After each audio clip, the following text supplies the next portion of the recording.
疫情有较回，朋友来拼观光，甲古早味的传统菜，甲各大社区来相结合，打造美食主题小旅行，互游客当哪食哪耍。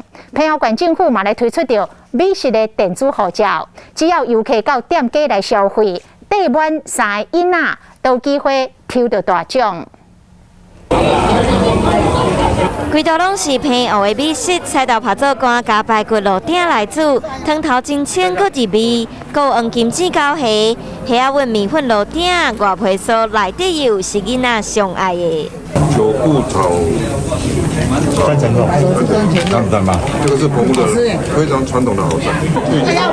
跟我老爸常。 甲当年的基地食转来，疫情影响澎湖观光，馆长赖宏伟上阵秋冬的观光市场，推出乱海味美食活动，互游客哪食哪耍，体验古早味。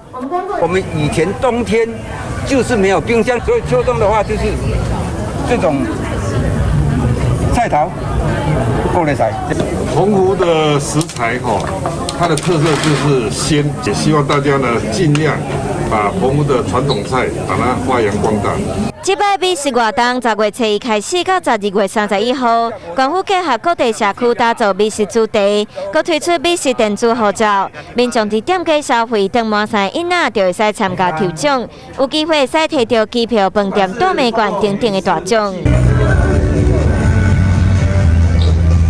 拍出特别的文化美食，敢若希望游客来佚佗，为朋友带来热闹的气氛。